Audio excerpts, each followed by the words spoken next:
Hello everyone, I am Arijit. আজকে আমার আলোচনার বিষয় হলো জিওটেকটনিক্স অ্যান্ড জিওমরফোলজি, অর্থাৎ ভূতত্ত্ববিদ্যা এবং ভূমিরূপবিদ্যার কিছু বিষয় নিয়ে আমি আলোচনা করব। আলোচনার প্রথমেই বলে দিই, আমার চ্যানেল যাদের ভালো লাগছে আমার ভিডিও, প্লিজ সাবস্ক্রাইব করে দেবেন এবং অনেক অনেক শেয়ার করবেন। বেশি কিছু কথা না বেরিয়ে আমি আজকের আলোচনায় আসলাম। তাহলে আজকে আমার আলোচনার বিষয় কি? জিওটেকটনিক্স অ্যান্ড জিওমরফোলজি। আমরা জিওটেকটনিক্স এবং জিওমরফোলজিতে কিছু কিছু বিষয় আমরা পড়েছি। তার মধ্যে আমাদের ভূত্বক অর্থাৎ ভূপৃষ্ঠের উপরিভাগ এবং ভূ অভ্যন্তরভাগ, এটা সব থেকে আগে আমাদের জানা জরুরি। আমাদের আর্থ ইন্টেরিয়ার অর্থাৎ ভূ অভ্যন্তরভাগ আমরা জানি যে এটা তিনটে স্তরে divided. Number one is crust, যেটা হচ্ছে high level crust, then mantle and last core area. যেটা হচ্ছে ক্রাস্ট এরিয়া, সেটা হচ্ছে কঠিন শিলাস্তর দ্বারা গঠিত একটা স্তর, কঠিন পদার্থের ভূপৃষ্ঠের একদম ভূভ্যন্তরভাগের উপরিভাগের একদম একটা উপরিভাগের যেটা স্তর, সেটা হচ্ছে ক্রাস্ট বা ভূত্বক। তার নিম্ন স্তরে আছে কি? তার নিম্ন স্তরে আছে মেন্টাল, বা যেটাকে আমরা গুরুমণ্ডল বলে জানি, এবং সব শেষে আছে কেন্দ্রমণ্ডল, বা সেটা হচ্ছে কোর এরিয়া।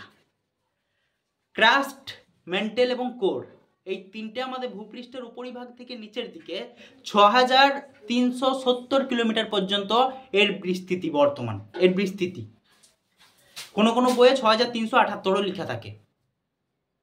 এবার কি, যেটা হচ্ছে ক্রাস্ট এরিয়া। ক্রাস্ট দুটো ডিভাইডেড, দুটো অংশে বিভক্ত, একটা হচ্ছে মহাদেশীয়, একটা হচ্ছে মহাসাগরীয়, যার ওখানে অবস্থান করে ক্রাস্ট এবং মেন্টেলের ওখানে লিথোস্পিয়ার বা শিলামণ্ডল। আমরা জানি সবাই, আগের ক্লাসে লিথোস্পিয়ার সম্পর্কে আমি আলোচনা করেছি। ক্রাস্ট এরিয়া যেটা সিয়ালিক স্তর এবং সিমাইক স্তর, যেটা সিলিকন, অ্যালুমিনিয়াম, ম্যাঙ্গানিজ এই সকল সমৃদ্ধ যে স্তরটা, যেটা কঠিন একটা আবরণযুক্ত স্তর, সেটা হচ্ছে আমাদের ভূপৃষ্ঠের উপরিভাগে, যে উপরিভাগের একটা কঠিন অংশ যেখানে মাটি অবস্থান করে, উপরিস্তরের মৃত্তিকা।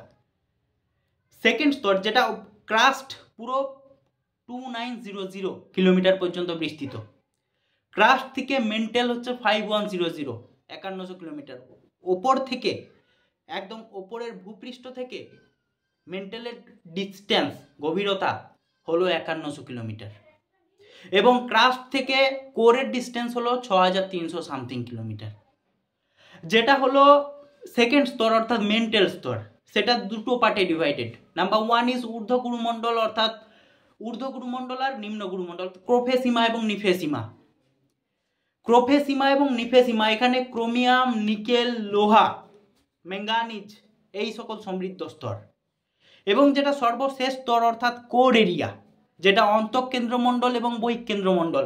বহিঃকেন্দ্রমণ্ডল যেখানে ম্যাগমার অবস্থান, অর্থাৎ আমাদের ভূ অভ্যন্তরভাগের যে গলিত একটা জ্বলন অগ্নিয় পদার্থ, লিকুইড অবস্থায় যেটা থাকে, সেটা হলো কি না, সেটা হলো মেন্টালের নিচে অর্থাৎ বহিঃকেন্দ্রমণ্ডল যেখানে অবস্থান করে, সেটা হচ্ছে ভূ অভ্যন্তরস্থ ম্যাগমা।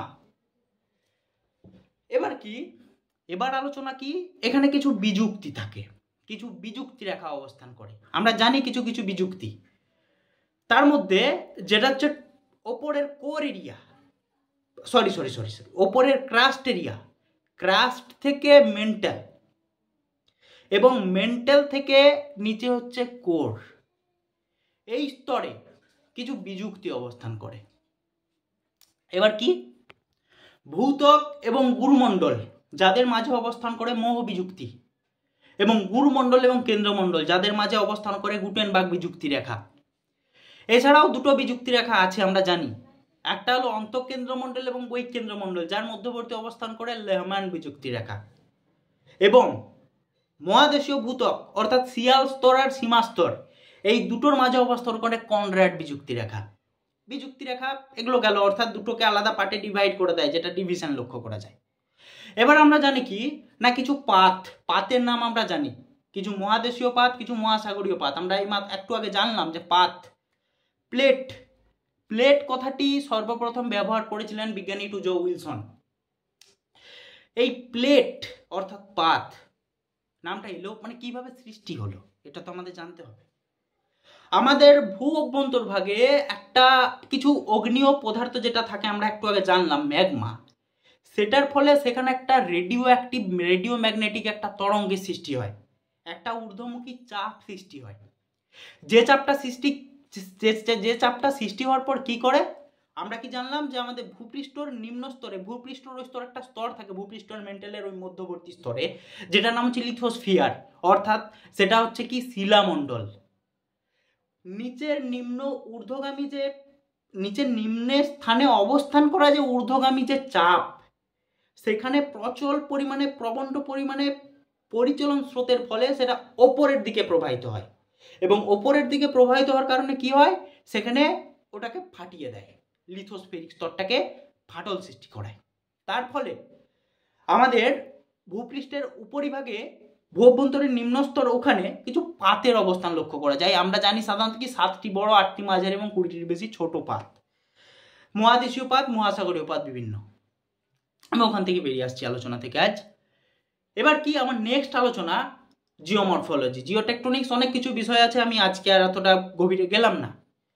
জিওমরফোলজির আলোচনাতে কি আমরা তাহলে জানলাম যে আমাদের ভূপৃষ্ঠ আর একটা হচ্ছে ভূ অভ্যন্তর ভাগ।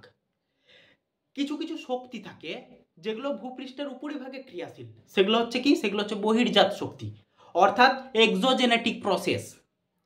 এবং কিছু কিছু শক্তি থাকে যেগুলো ভূপৃষ্ঠের অভ্যন্তর ভাগ, অর্থাৎ ভূ অভ্যন্তর ভাগে ক্রিয়াশীল থাকে। কি সব ক্ষেত্রে ক্রিয়াশীল থাকে শক্তিগুলো? তারা ক্রিয়াশীল থাকে ভূপৃষ্ঠের উপরিভাগ এবং ভূ অভ্যন্তর ভাগে ভূমিরূপের সৃষ্টি, তাদের ধ্বংস, তাদের বিনাশ প্রভৃতি ক্ষেত্র তারা করে থাকে কার্য। এবার কি না, বহির্জাত প্রক্রিয়া, এখানে কিছু কিছু বিষয় আমরা জানতে হয় আমাদের। তার মধ্যে ধরুন একটা হচ্ছে পর্যায়ন, অর্থাৎ গ্রেড বা গ্রেডেশন, একটা বিষয় আমরা জেনেছিলাম না।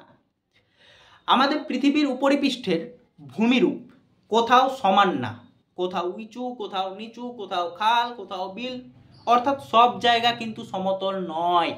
এটা হচ্ছে জিওমরফোলজি। এই জিওমরফোলজির ক্ষেত্রে ভূপৃষ্ঠের উপরিভাগে বিভিন্ন ভূমিরূপের সৃষ্টিতে যে সকল প্রক্রিয়াগুলো কার্যকরী ভূমিকা নেয়, সেগুলোকে বলা হয় এক্সোজেনেটিক প্রসেস বা বহির্জাত প্রক্রিয়া। এই বহির্জাত প্রক্রিয়ার মধ্যে ভূপৃষ্ঠের উপরিভাগে ক্রিয়াশীল নদী, হিমবাহ, বায়ু, সমুদ্র তরঙ্গ, জোয়ার ভাটা, এটসেট্রা এটসেট্রা, আরো অনেক কিছু আছে। আর অন্তর্জাত প্রক্রিয়া মানে কি, আমাদের ভূপৃষ্ঠের নিচে, অর্থাৎ মহাদেশ সৃষ্টি, মহাসাগর সৃষ্টি, এগুলো কারা সৃষ্টি করে? নিম্ন স্তরে অবস্থানকারী যে সকল বিভিন্ন শক্তি।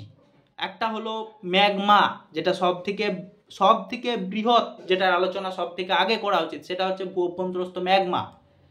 সেকেন্ডলি কি, অগ্নুৎপাত এটসেট্রা। এবার কি আসি পর্যায়ন, একটা আমি কথা একটু আগে আলোচনা করলাম। What do you mean by grade বা গ্রেডেশন? বিজ্ঞানী জি কে গিলবার্ট সর্বপ্রথম এই গ্রেড কথাটিকে ব্যবহার করেছিলেন। গ্রেড বা গ্রেডেশন মানে কি? আর গ্রেডেশন আমরা জানি চেম্বারলিন এবং সেলসবারি নামক দুই বিজ্ঞানী, এনারা গ্রেডেশন কথাটিকে সর্বপ্রথম ব্যবহার করেছিলেন। আমরা প্রথমেই জানলাম যে আমাদের ভূপৃষ্ঠের উপরিভাগ সব জায়গা সমান না, কোথাও উঁচু, কোথাও নিচু, কোথাও খাল, কোথাও বিল। এই পুরো ক্ষেত্রটা উঁচু নিচু, কোনো শক্তি কোনো একটা উঁচু স্থানকে ক্ষয় করতে করতে নিচু করে, আবার সেই যে ক্ষয়ীভূত পদার্থগুলো পার্শ্ববর্তী অঞ্চলে জমা হয় আবার সমতল ভূমি তৈরি করে। এই সমান ভূমি হওয়ার প্রক্রিয়াটাকে বলা হয় গ্রেডেশন, সমান্তল। এবং কি এই গ্রেডেশনের ক্ষেত্রে দুটো প্রক্রিয়া কাজ করে। নাম্বার 1 ইজ অবরোহণ এবং আরোহণ। অবরোহণ প্রক্রিয়ায় কি হয় না, অবরোহণ প্রক্রিয়ায় ভূপৃষ্ঠের উপরিভাগে কোনো উঁচু স্থান যখন ভূপৃষ্ঠের উপরিভাগে ক্রিয়াশীল বিভিন্ন শক্তি দ্বারা ক্ষয়প্রাপ্ত হয়ে আস্তে আস্তে আস্তে আস্তে নিচু হতে থাকে, তার ফলস্বরূপ কি হয়, নিচু হওয়ার যে প্রক্রিয়াটা সেটা হচ্ছে অবরোহণ।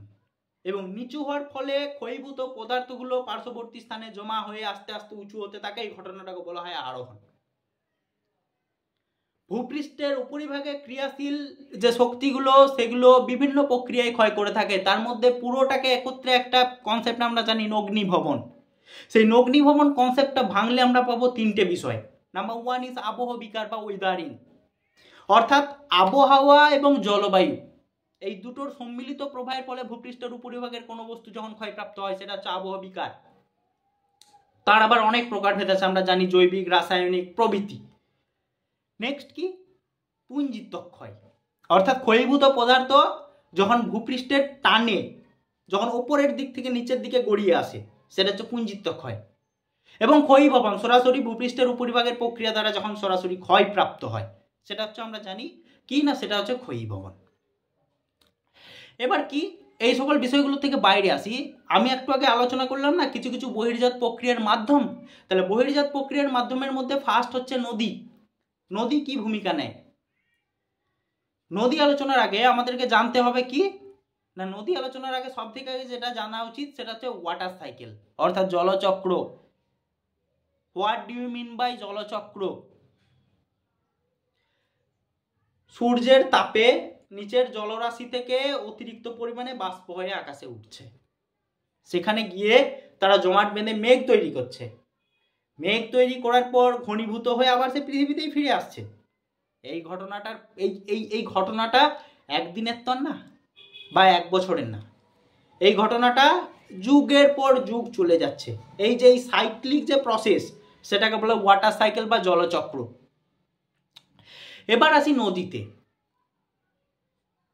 আমরা বলি যে নদী কি, আমি যদি বলি নদী কাকে বলে, আমরা সাধারণভাবে কি বলি যে কোনো একটা পাড় থেকে যখন একটা জলরাশি নিচের দিকে প্রবাহিত হয়, উপর দিক থেকে নিচের দিকে আসে, সেটাকে নদী বলে। এটা কি সংজ্ঞা বলা যায়?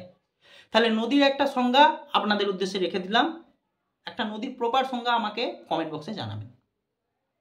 নদী তিনটে গতি, উচ্চ গতি, মধ্য গতি এবং নিম্ন গতি। তিনটে গতিতে তারা তিনটে কাজ করে। নদী উচ্চ গতিতে করে ক্ষয় কাজ এবং মধ্য গতিতে করে কি বহন কাজ এবং নিম্ন গতিতে করে সঞ্চয় কাজ। নদী যখন ওপরে থাকে অর্থাৎ খরস্রোতা থাকে, ওপর থেকে নিচের দিকে জল যখন প্রবাহিত হয় তার প্রবাহ পথে যত বাধা আসুক না কেন সমস্ত বাধাকে ভেঙে পড়ছে চলে আসে, নদী নিচের দিকে আসে। যেটা হচ্ছে নদীর মধ্যগতি, সেখানে কি করে নদী বহন কাজ করে, ক্ষয়ীভূত পদার্থগুলোকে বইয়ে নিয়ে আসে, প্রবাহিত হয় ওই জলের মাধ্যমে। এবং যেটা শেষ সেটা হচ্ছে নিম্নগতি, ওই ক্ষয়ীভূত পদার্থগুলো যখন নদীর আর কোনো ক্ষমতা থাকে না তখন সেখানে এসে সবাই সঞ্চিত হয়, যেটা হচ্ছে নদীর সঞ্চয় কাজ। এবার কিছু কিছু ভূমিরূপ সৃষ্টি করে নদী, তার ক্ষয়কার্যের ফলে কিছু ভূমিরূপ সৃষ্টি করে। ভি আকৃতির উপত্যকা, গিরিখাত যেটা আমরা জানি, ক্যানিয়ন। কোনো ক্ষেত্রে কি হয় পার্শ্বক্ষয় অপেক্ষা নিম্নক্ষয় বেশি হয়, কোনো ক্ষেত্রে নিম্নক্ষয় অপেক্ষা পার্শ্বক্ষয় বেশি হয়। জলপ্রপাত, অনেকগুলো শিলা অনুভূমিকভাবে অবস্থান করছে, এটা কঠিন এটা নরম, ওপরে নরম আছে তার উপরে নরম আছে কঠিন আছে, এইভাবে যেটা নরম শিলা থাকে নদী সোজাভাবে প্রবাহিত হয়, নরম শিলাটা দ্রুত ক্ষয়প্রাপ্ত হয়ে নরম শিলাটা ক্ষয়ভূত হয়ে জল আস্তে আস্তে উপর দিক থেকে নিচের দিকে প্রবাহিত হয়। এইরকম করে জল যখন নিচের দিকে প্রবাহিত হয়, এই যে এই বিষয়টা এটা হচ্ছে জলপ্রপাত। কাসকেড আমরা শুনেছি, কাসকেড সিঁড়ির মতো, যখন অনেকগুলো জলপ্রপাত সিঁড়ির মতো অবস্থান করা যায় সেটাকে বলা হয় কাসকেড। এছাড়াও কি হয়, এই জলপ্রপাত হওয়ার পর পরপর প্রত্যেকটা বিষয় পড়তে হবে লিঙ্ক করে, প্রত্যেকটা, যেমন ফার্স্ট গেল জলপ্রপাত, জলপ্রপাতের পর হচ্ছে প্রপাতকূপ, এই জলপ্রপাতের জল যেখানে এসে পড়ছে এইখানে গর্তের সৃষ্টি হলে সেটা হচ্ছে প্রপাতকূপ। এবং কি মন্থকূপ, নদী যখন নদীতে কোনো জল থাকে না যখন, তখন যদি কোনো একটা গর্তের সৃষ্টি হয় কোনো কারণে এবং বর্ষাকালে বন্যার সময় সেই গর্তে জল ঘুরে ঘুরে ঘুরে ঘুরে ঘুরে ঘুরে ঘুরে ঘুরে সেখানে একটা ঘূর্ণন সৃষ্টি হওয়ার ফলে সেখানে একটা বিরাট বড় গর্তের সৃষ্টি হয়, সেটাকে বলা হয় কি, সেটাকে বলা হয় প্রপাতকূপ, সরি মন্থকূপ যেটা। এবার আছে কি নদীর মধ্যগতি, এখানে নদী কিছু কিছু ভূমিরূপ সৃষ্টি করে, তার মধ্যে পলল শঙ্কু পলল বেজনী, আমরা জানি শঙ্কু আকার একটা পাখার ডাটার মতো পাখার মতো ভূমিরূপ, নদীর ওই ক্ষয়ীভূত পদার্থগুলো সঞ্চিত হয়ে তৈরি হয়, এখানে মধ্যগতিতে মানে বহনের মাঝেই তৈরি হয়। অশুক্রাকৃতি হ্রদ, এগুলো সব নিম্ন প্রবাহে, অশুক্রাকৃতি হ্রদ, সেখানে বদ্বীপ, নদী বাগ বা মিয়েন্ডার, নদীর মধ্যগতি এবং নিম্নগতিতে কি হয় না, নদী তার শক্তি আস্তে আস্তে আস্তে আস্তে হারিয়ে ফেলে। আস্তে আস্তে হারিয়ে ফেলার কারণে নদীর প্রবাহ পথে মাঝ রাস্তায় যদি কোনো বাধা সৃষ্টি হয়, তাহলে সেই বাধা অতিক্রম করে নদী দুদিকে বেঁকে প্রবাহিত হয়, নদী সোজা পথে প্রবাহিত হতে পারে না। এক্ষেত্রে নদী বাঁক সৃষ্টি করতে পারে। নদীর ক্ষয়ীভূত পদার্থগুলো কোনো একটা অঞ্চলে গিয়ে জমা হয়ে ব আকৃতির, বাংলা ডেল্টা আকৃতির ভূমিরূপ সৃষ্টি করে, যেটাকে আমরা বদ্বীপ বলে চিনি। সেটাও বিভিন্ন ধরনের হয়ে থাকে। তাহলে আলোচনার বিষয়ে 15 মিনিট, 20 মিনিট বা 30 মিনিট আমি যত বেশি ক্লাস টাইমিং করব, আপনাদের শুনতে ভালো লাগবে না।